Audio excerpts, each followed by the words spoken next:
Kita ingin tahu sebetulnya dengan mandat yang didapatkan oleh dua emiten ini yaitu Wi-Fi dan juga Merwablik terkait dengan BWA ya Mas ya, Broadband Wireless Access ini sebetulnya apa sih? Apa yang perlu diketahui oleh para pemirsa? Iya, jadi kalau kita tahu yang tadinya kita internet kabel ya atau fixed broadband itu kan pakai kabel fiber optik. Kalau misalnya penyelenggaranya berarti mereka pertama harus narik ke wilayah tertentu, ke kota tertentu. Dari kota tertentu itu mereka menarik lagi kabel ke daerah-daerah yang banyak perumahan. Nanti di perumahan itu mereka tarik lagi itu kabel lewat beberapa rumah. Itu yang dinamain home pass gitu. Dari kabel yang mereka tarik itu kan belum tentu semuanya langganan. Jadi misalnya udah lewat nih, udah lewat 1 juta rumah, dari 1 juta rumah kan belum tentu semuanya langganan. Yeah. Nah di sini pemerintah mencoba pakai cara lain. Dengan cara lainnya adalah gimana caranya biar efisien. Dibikin biar orang yang menggunakan frekuensi ini cukup narik kabel ke wilayah misalnya per kecamatan. Dari kecamatan itu nanti internetnya itu disiarkan lewat udara seperti kayak pakai handphone. Intinya jadi penyelenggara ini nggak usah capek-capek lagi minta izin RT, minta izin lurah, minta izin warlock buat narik kabel ke komplek-komplek tertentu. Dia cukup ke satu kecamatan. Dari sana semua bisa langganan dengan ya semacam modem. Modemnya nanti itu nggak bisa dipindah, dikunci lokasinya. Jadi nggak bisa itu kayak dipindahin ke rumah lain atau ke daerah lain. Dia ada geofencingnya. Oke, makanya namanya fixed broadband ya? Iya, dan diharapkan itu bisa lebih efisien, harganya bisa lebih murah dan lebih cepat juga. Lebih efisien, lebih murah, lebih cepat. Nah ini sebetulnya kalau berbicara soal industri telekomunikasi atau saham-saham di sektor telco, pergerakannya sepanjang tahun sebetulnya gimana sih Mas Davi? Sebenarnya sepanjang tahun sektor telco awalnya udah agak stagnan ya. Karena memang industri telco udah dikuasai oleh pemain-pemain besar kan awalnya. Yeah. Nah dengan masuknya lelang ini sebenarnya menambah warna nih buat ke industri telekomunikasi. Akhirnya pemain besar pasti akan jadi memikirkan ulang strateginya karena pada akhirnya kan ini telekomunikasi itu pemenang frekuensi dan bisa mengubahnya jadi layanan yang inklusif, efisien, itu bisa jadi pemenang di pasarnya. Nah ini akan menarik sih untuk kedepannya. Dan kalau ngomongin si internet murah ini, sebenarnya ada cerita menarik juga karena kalau secara tradisional itu saya sempat dengar juga di beberapa daerah itu udah melakukan hal serupa tapi dilakukan secara mandiri oleh warga-warganya. Jadi akhirnya dia buka hotspot sendiri dari handphonenya untuk dibikin langganan ke sekitarnya. Oke, yang cukup menarik tadi juga sempat di-mention sama Mas Davi adalah terkait dengan adanya dua pemain ini kan jadi lebih berwarna nih Mas di sektor telekomunikasi sendiri. Tanggapannya gimana sih kalau misalkan ini menjadi yang pertama kali pemenang lelang bukan dari 3 big player? Oke, pertama mungkin agak jauh ya, tapi kita tuh sering nganggap internet itu semacam kayak ada dunia yang berbeda gitu, tempat kita ngumpul internet.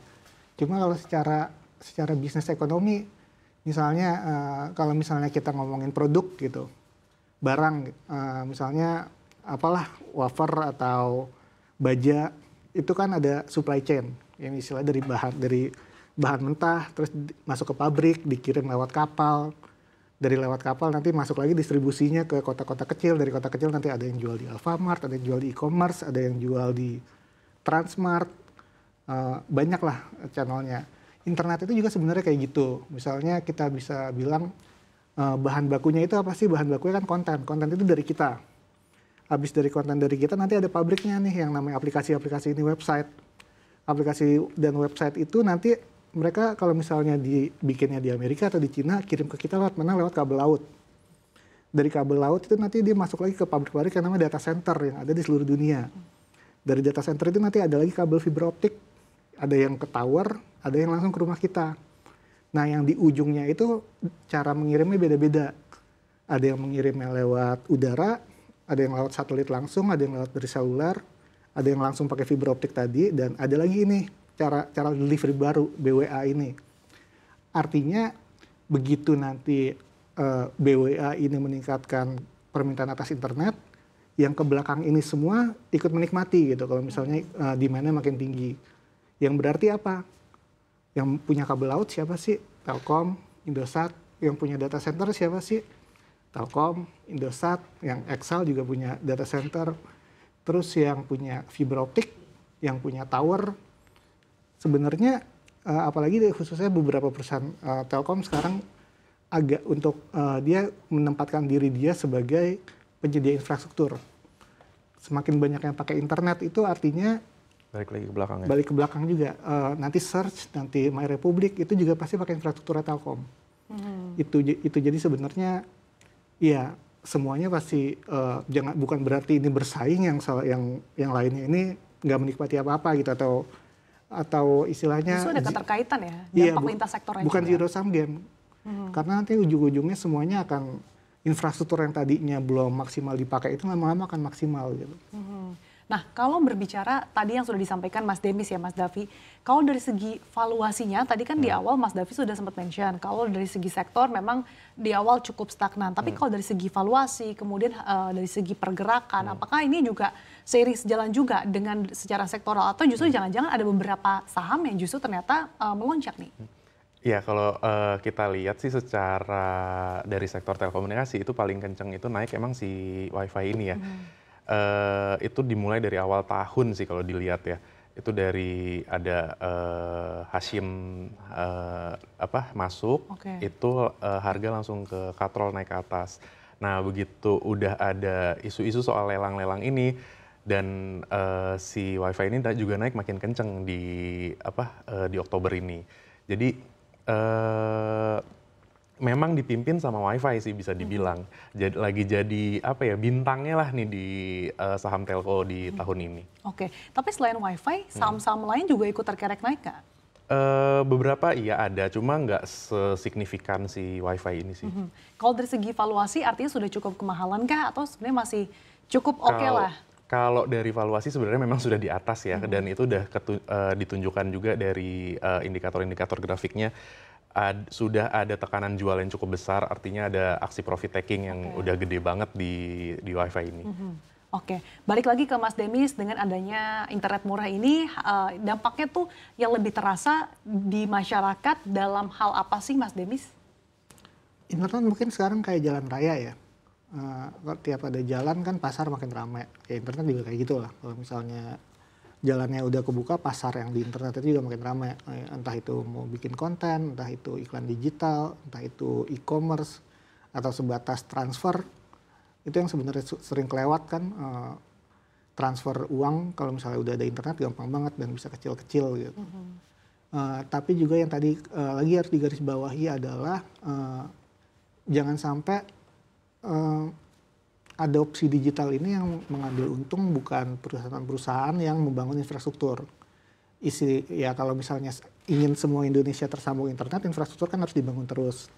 Yang tadi saya bilang soal biaya yang sangat besar, beban yang sangat besar kan, udah pertama infrastruktur harus diperluas, teknologi juga berubah terus nih. Sementara kebanyakan ya sekarang internet kan nggak mahal ya, bisa dibilang. Ya, ada yang bilang internet Indonesia mahal, tapi kalau dibanding sama negara lain murah banget gitu. Dan kalau misalnya internetnya murah, yang bikin jalan susah nih bangun jalan tol lagi. Yang untung aplikasi. Nah, yang burden sharing ini juga kayaknya harus diperhatikan oleh pemerintah, karena bahkan negara maju pun si perusahaan-perusahaan kayak Facebook, Google itu diwajibkan ikut bangun infrastruktur. Nanti enak banget kalau mereka cuma dapat untungnya yang bangun infrastruktur, marginnya makin lama makin tipis, jadinya nggak bisa bangun infrastruktur lebih jauh. Gitu. Kalau di Indonesia sendiri gimana, Mas? Di Indonesia ini belum ada ya, nggak tahu apakah ya ini sebenarnya kebanyakan saya bilang kalau misalnya industri teknologi ini soalnya mainnya G2G, langsung ada ya pemerintah negara asalnya langsung galak nih kalau misalnya udah nyenggol perusahaan-perusahaan besar ini. Walaupun ya sebenarnya udah ada kayak misalnya sebenarnya di Indonesia itu ada kayak namanya bakti. Bakti itu berarti dari pendapatan kotor si perusahaan telekomunikasi ini berapa persennya itu harus digunakan untuk bangun infrastruktur internet di daerah tertinggal. Nah, yang perusahaan aplikasi ini sebenarnya ya harusnya sharing juga lah. Oke. Saya kan ke Mas Davi dari segi market perspektif gitu ya. Tadi kan sudah disampaikan juga kalau dengan adanya warna baru di industri komunikasi ini harapannya bisa semakin cerah gitu ya peluangnya ke depan. Tapi dampaknya selain sektor telekomunikasi, apakah ada sektor-sektor lain nih yang juga ikut ketiban berkah dengan adanya frekuensi dan juga lelang frekuensi dan juga internet murah ini? Biasanya sih kalau sektor telco tersengat itu ke sektor logistik ada juga dampaknya. Cuma kalau saya ngelihatnya makin lama internet itu tersebar, itu juga nanti ke sektor finansial bakal terasa banget karena kayak layanan-layanan fintech lending, terus transfer-transfer pembayaran itu semua bisa dilakukan sendiri. Yang kita tahu sekarang itu masih banyak banget biasanya di daerah-daerah itu dilakukan sama agen-agen terpusat. Jadi ongkosnya bisa lebih besar daripada biaya transfernya. Nah, daripada angka transfernya. Nah, jadi kalau dengan si internet ini mulai menyebar, pastinya si sektor finansial juga bisa kekatrol juga sih. Oke, lalu bagaimana dengan sektor data center, Ya, kemudian betul. Itu juga, infrastruktur, logistik? logistik itu nanti juga mungkin asumsinya dengan internet yang lebih stabil, dengan infrastruktur yang lebih oke di internet, itu bisa memangkas ongkos logistik pada akhirnya. Biasanya mungkin arahnya ke sana. Dan untuk data center ya udah pasti itu terimbas langsung banget ya. Iya, beli barang lewat e-commerce kan dikirimnya nggak lewat internet. Ya. Artinya ya kalau misalnya dia buka sambungan internet ke tempat tertentu ya berarti harus ada logistiknya juga ke sana. Logistik ke jalan ke sana. Kalau emiten media hiburan, ini ada dampaknya nggak Mas? Sejauh ini sih nggak ada terlalu signifikan ya, Ada tapi pergerakan kalau sama. secara realnya sih harusnya ada ya. Karena kan begitu internetnya muncul, si media hiburan juga akan lebih banyak diakses kan. Oke, kita harapkan bersama ya Mas Demis dan juga Mas Davi bahwa memang pemanfaatan frekuensi baru ini bisa membuka peluang pemerataan internet yang murah bagi seluruh masyarakat dan tentunya dengan komitmen perluasan jaringan dan juga ekosistem yang solid. Kita optimistis bahwa konektivitas digital ini bisa dinikmati merata hingga pelosok negeri.